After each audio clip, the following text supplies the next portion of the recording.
to episode 3. Yes, we've made it to episode 3. Woohoo! Y'all, we are so grateful that you are joining us on this journey and tuning in, and just, gosh, thank you so much. And we want to make you smile all the time. By the way, my drink today, this is not bourbon. Uh-oh. Okay? I don't want you all to think that you've driven me. It's 5 o'clock somewhere. No. This is lemonade iced tea, but I love it. And I love it. It's cool from the refrigerator, but no ice, but it's just lemonade iced tea. Sure. It is. I don't drink. I'm sticking to my coffee mate coffee here. Yeah. Good one, Mom. All right, so we love to share inspiration. Oh, yes. Mom, hit us with some inspiration for the day. Here we go. Corrie ten Boom. I love her. I love her. And she wrote this quote, and it is, happiness isn't something that depends on our surroundings. It's something we make inside of ourselves. Now, that's so profound coming from her, because you know how she was in the German prison camps and all of that stuff. Concentration camp and everything. And saw all of those horrible things. But for her to actually be able to say that.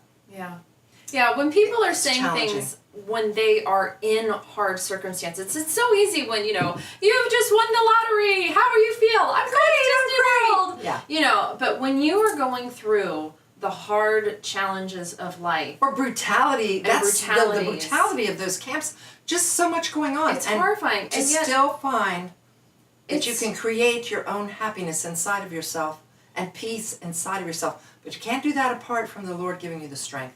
Well, There's the truth. and I love what you, in the last episode, you spoke about us, taking control of our thoughts. And Yes. I know, you and I have been really doing that a lot because, when you're doing something like what we're doing right now, if we're just inundated with insecure thoughts of, Come on, this is stupid, and this is the emotions emotional roller coaster. Stop. The emotions run the gamut.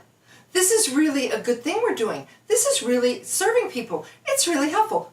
This is stupid. Does anybody care? Does anybody notice? I mean, hello, are you out there? It's crazy, but we all feel that way because we're just human. We're just human. And so, just that reminder that we do not just have to think. I love how Joyce Meyer talks about that a lot, that we don't have to just think every thought that falls into our head. That's right. That we can challenge our thoughts. Kick them out. We can choose to say, yes, I will think about this one, or heck no, I'm not thinking about that one. And thank you for that inspiration. Well, it's been a powerful thing for me in my life, because what I'm learning is to take control over my life. Yes. I've never had control over my life, but I am, and I am liking it a lot. And it's totally bound up in what I think, what I tell myself. Yeah. It's all good. Well, another thing that we can try to take control of in our lives is our home decor. That's right. And I know that's quite a jump, but it's true. And, I'm very passionate about home decorating. If you've followed the blog for a while, you know that decorating is one of my favorite things. But I have some wonderful friends who are also very passionate about that. And one of those is my friend, and you've met her recently as well, I met her. KariAnne Wood of the blog Thistlewood Farms. We love KariAnne so She's a so superstar. much. She's a rock star. Total rock star. And KariAnne is just in a frenzy of writing these days. And this is her second book, and it is called The DIY Home Planner. And I love this because it really is this step-by-step process in this book to go through your home and really take control of every element that's happening in here. And it's like this workbook. It's like having KariAnne, who's this amazing decorator anyway, right here with you. Places for you to She draw. has got in here, you can cut out the little pieces of furniture and work on room layouts, Ideas. She teaches you about mixing patterns and all kinds of, it's just awesome. What kind of lighting you should use in your room. It's got everything. Paint colors, what types of sofas, all kinds. She has just jam-packed this book with so much helpful information. Ooh, a yard sale watch list. That's always Come on. I break for yard sales. You know I do. I break, if furniture's on the side of the road, I will totally stop and grab it. Absolutely. I love this book. And What I'm about this book, super Jennifer? excited because this is this week's giveaway. One lucky viewer, if you share our episode 3 on Facebook, you will be entered for a chance to win the DIY home planner from our friend KariAnne at Thistlewood Farms. So, woohoo! share the link, and we're super, super excited. There's also going to be a link to this book in the show notes for you to check it out. So good luck, everybody. That's right. Share it.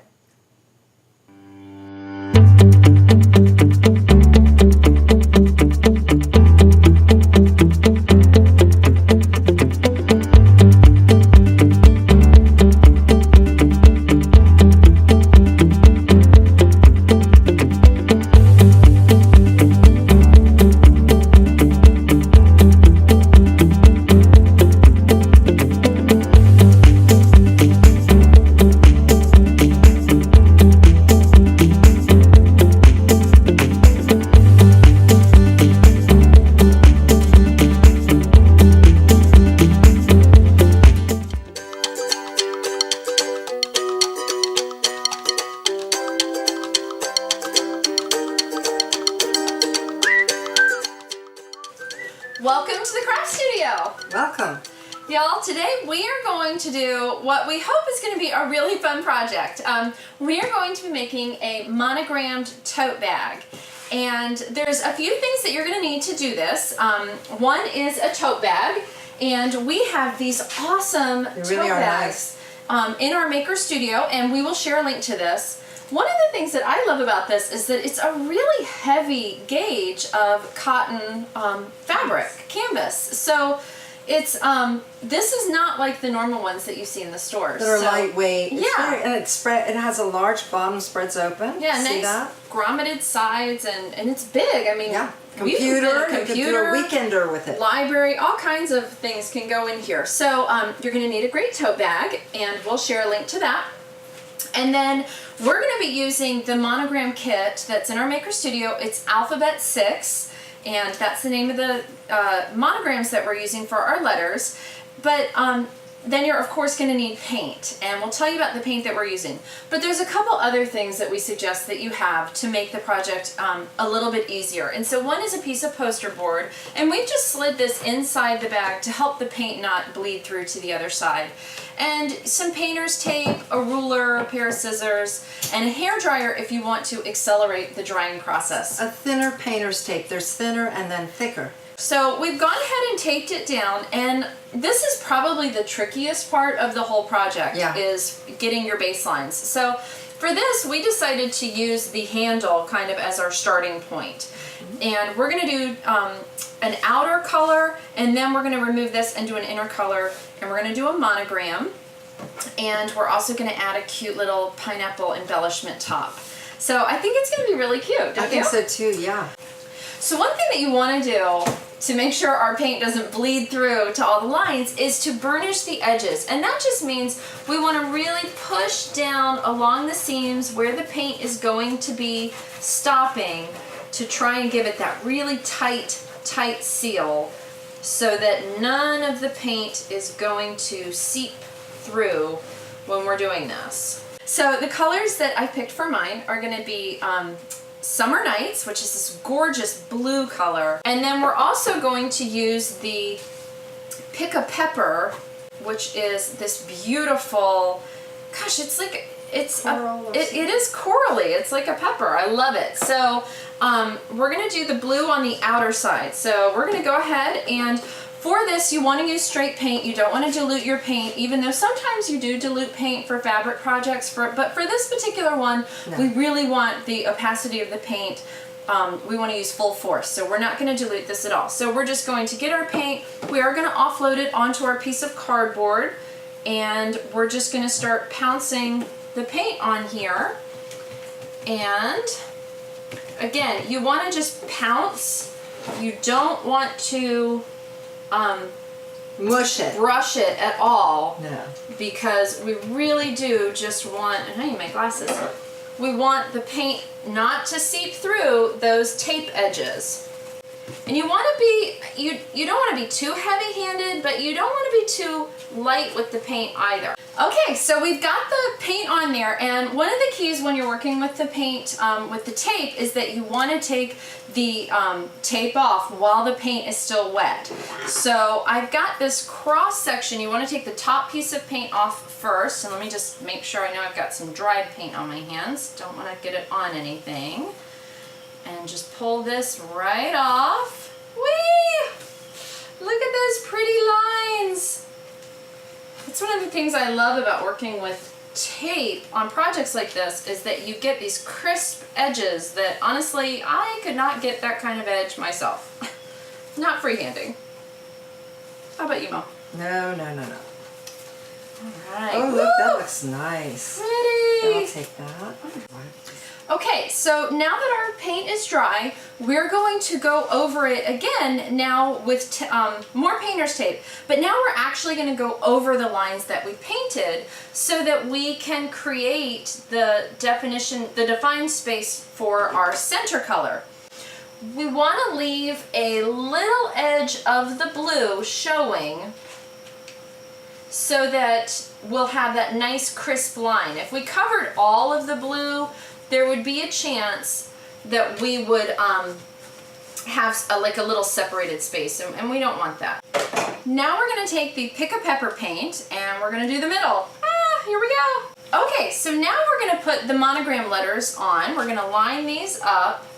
And you could do the monogram first if you wanted to. I mean, I don't think there's a particular rule about this. And I'm going to overlap them just a little because I don't want any of the paint to seep through.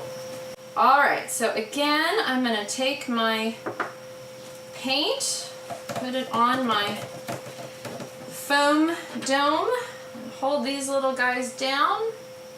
Now again, you know, I might put a little bit of tape because I'm a nervous Nelly and I'm scared that I'm going to color outside the lines. So if you are like me, I'd rather have room for error. And let's do the side also. Okay. I'd rather have room for mistakes than to be trying to clean my bag. What do you think, Mom? I agree. There you go. Okay. Oh, see, I already got a tiny bit over here. All right. Going in again. All right. And again, we're just going to pounce. Now remember, you're going through the silk screen of the stencil, so you want to make sure you're getting it some good coverage there. But see how glad I am? Look, guys, I'm so glad I gave myself this extra work room with the tape. All right, let's see what we can do here. All right, so now we're going to come in, and I'm just going to pounce my Pick a Pepper. I love how this looks, though, and we're going to put that right into water. Yes. All right, so we've got that on there, and this part is dry. I thought it would be fun to add one extra little embellishment, and so in the Alphabet 6 monogram kit, one of the little graphics that comes with it is this little pineapple top. And I thought it would be cute to put this on there and use the gold chalk art. Ooh, that'll be beautiful. And I love a pineapple. I do too. Isn't that the sign for welcoming or something? It is. It is. The old captains, when they would come in from their travels at sea, we learned down in Charleston that they would put a pineapple at their post, and that meant they were home and accepting visitors. So, wow. Yeah. Okay, so I've got my pineapple on here, and I'm just going to get some of this chalk art, and we're going to be showing you more fabulous chalk art projects coming up. And we're just going to take this, and it's almost like pasting it, I guess I would call it. We're just going to take a little and just rub it right through the stencil, right on to the bag. Make it, it's kind of goopy. That looks good. Okay. And then same thing, while it's wet, we're going to peel it off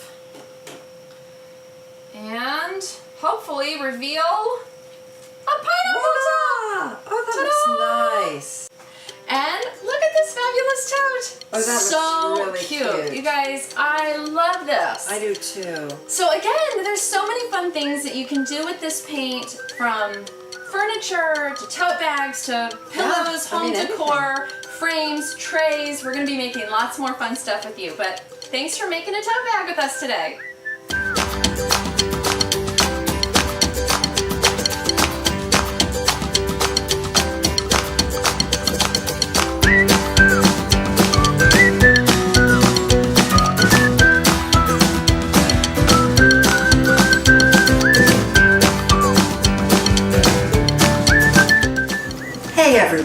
Today I'm going to be talking about nutrition. You know, I read a statistic that said 1 in 3 patients 60 years or older are malnourished. Now, how can we be expected to thrive and keep our functionality if we don't get enough good food? Our bodies are the vehicle we're driving through this life, and if we put mud in the tank, it will not serve us well. Let's be honest, it takes effort to plan and execute taking care of ourselves the way we should. For years, we have catered to everyone else's needs, mostly ignoring our own. But now has to be our time, and good food is the foundation we need, and we are worth it. It's a real challenge, but I have a saying, pay now or pay later, do the work or pay the price. Eating well is not an option when we're older, it is necessary for our health. A good starting place is to limit processed foods, even plant-based ones, and eat them as close to their original form as possible. Be sure to use clean ingredients when cooking at home, rather than the over-processed, chemically altered food that they create to entrap us. Eating out can be a real problem. It's very hard to find reliably sourced, healthy food in most restaurants. The truth is they generally have to try and spend the least money for the foods they serve, which means we end up eating foods tainted by antibiotics and drugs that were given to those animals in extreme environments for them to not get sick. And when we eat them, we get the drugs. Sometimes buying organic produce is cost prohibitive. There's a website and app that lists the worst offenders of pesticide contamination of fruits and vegetables to avoid and make sure you buy organic. There's also a Clean 15 list which says what conventionally grown vegetables and fruits are safe to buy and consume. I've made a printable for you to have to post on your refrigerator. There's also an app for your phone that you can access in the grocery store. You know, there's a lot of conflicting information out there, and I think we should consider it all. Put things to the test. Are there clinical trials that support what someone is saying? You know, there are many documentaries, but some are questionable in their conclusions. One medical doctor who I have come to turn to repeatedly for answers is Dr. Michael Greger. He wrote How Not to Die. That book and his website, nutritionalfacts.org, are full of proven facts supporting clinical information for good health. Not just anecdotal evidence like Aunt Sarah's cold remedy, but hard clinical trials kind of evidence, and that's what we need to know. He also created an app for your phone that makes it easy to track what he calls the Daily Dozen. That's the food and beverage items you should include in your diet every day to support your health. Eating this way is different, but sustainable and actually pretty satisfying. One thing I like to do to boost my nutrition is to make oatmeal in my Instapot. I'll post the recipe in the show notes. Can I even talk? I also make rice to have handy to do quick stir fries with vegetables. You know, you can add a number of ingredients to boost the flavor and nutritional value of your oatmeal. Things like walnuts, craisins, chia seeds, dates, a bit of honey, fruit, bananas, frozen things, fresh berries. All of those things that give you a quick, satisfying, stick-with-you breakfast. Educating ourselves and utilizing information about where and how to buy and cook health-building foods is the best way we can make sure we are doing all we can to not sabotage our health future. Taking doable and repeatable steps to boost our nutrition is a win-win for each of us. I say no stroke, no dementia, no diabetes, no cancer, and all the other bad things that are not things that we have to have in our future. Let's grow old with our faculties intact. I'm posting links to the printable fruit vegetable chart and where I found it, and some extra recipe URLs in the show notes. That's it. Until next time.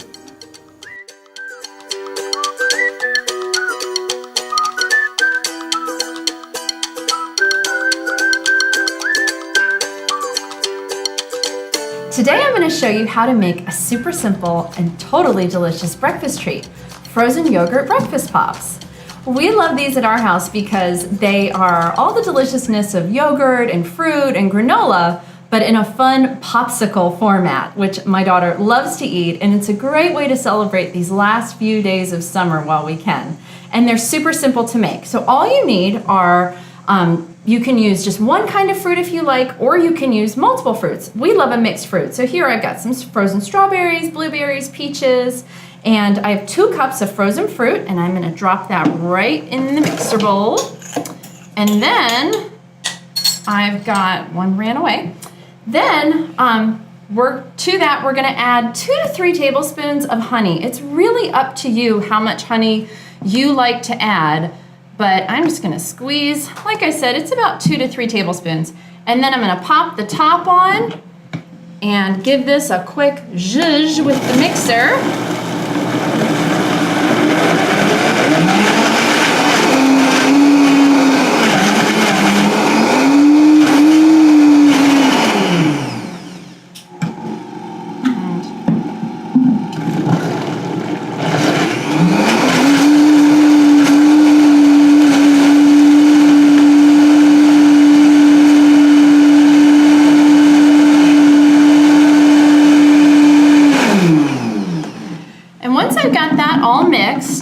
I am going to just pull this aside, and I've got my yogurt in a bowl. So I don't want to overmix the fruit with the yogurt because I want to have these beautiful swirls where you see some of the white of the yogurt as well as the beautiful purple of the fruit. So when you have your yogurt, get your yogurt ready, nicely mixed. Again, I've got 2 cups of yogurt here, 2 cups of frozen fruit puree, excuse me, I can't talk today, frozen fruit puree with my yogurt, and I've added a little bit of honey to that, and I'm simply going to pour this in. And like I said, I'm more just going to fold it a little bit because I want to have some nice swirls of white and the purple. Then I'm just going to take my popsicle form, and I'm gonna put this right in my molds. Now, when you're filling your popsicle molds, fill them almost all the way to the top, but don't fill it completely to the top. Leave a little bit of room, and then add just a little bit of granola right to the top there. And then I'm not gonna fill all these because I don't wanna take your time to do that, but we're gonna put some granola in the top, and then put the top on it. You'll slide your popsicle sticks in it, and you'll let them sit overnight. And then in the morning, you just pull them out, and you'll put your popsicle stick in there with that. In the morning, you're going to pull these out, and if you just set them in a bowl of warm water, they'll release like 30 seconds in a bowl of warm water. They'll release right away, and they're delicious. So I hope you will give this a try to help your busy morning routine.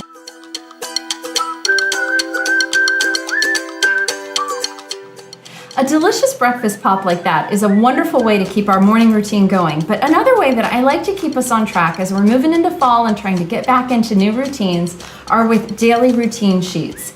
I have these for myself, for my daughter.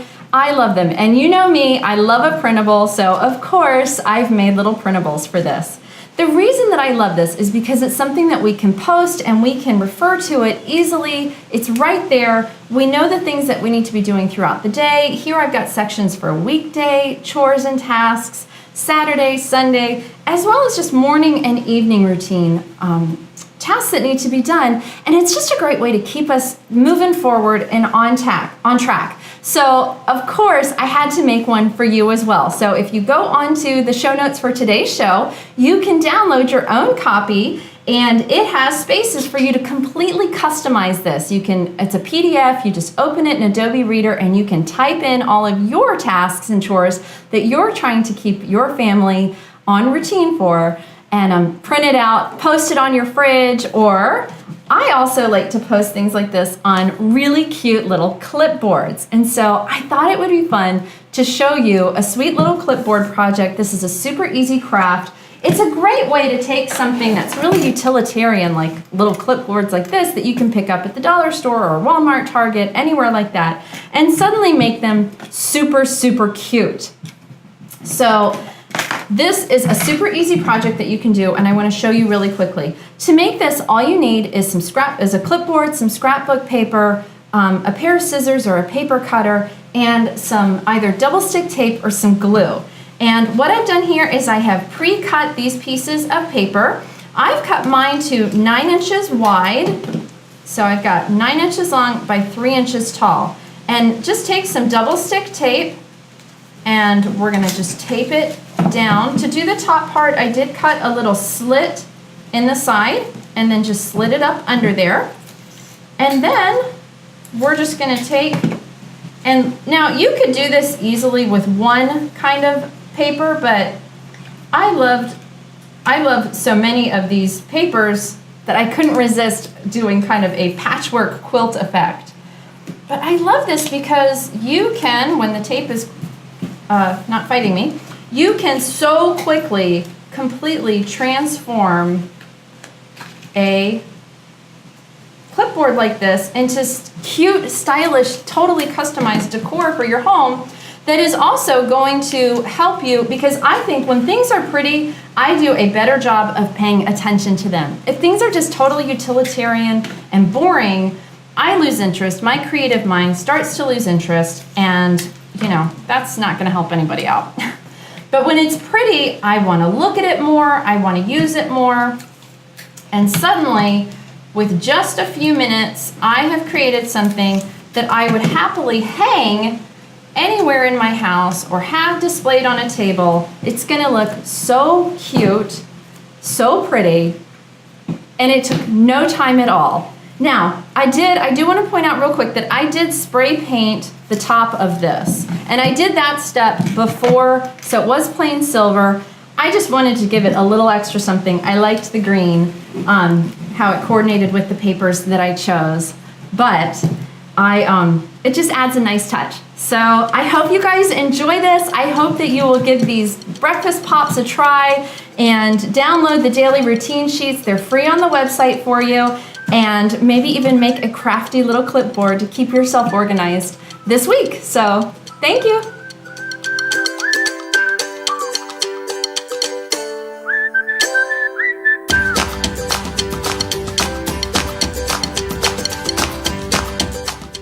Thank you so much for watching, you guys. We had a lot of fun today. It was great. Thank you. Don't forget to share the link on Facebook to this week's episode to be entered for a chance to win KariAnne's awesome book, The DIY Home Planner. Definitely check this out on Amazon. It truly is a great, great book when you are trying to really pull your home decor together. Yeah. And don't forget, if you have ideas, topics, or anything that you'd like for us to cover, either, you know, my mom in the senior living segment, or any recipes or other topics, let us know. Yeah, email us at ideas@celebratingeverydaylife.com. And we just want to thank you again for letting us be part of your journey. We hope you made you smile. Yes, we hope you smile today. We hope you will go out and make someone else smile. And thanks again for celebrating everyday life with Jennifer and Lucinda. Bye-bye.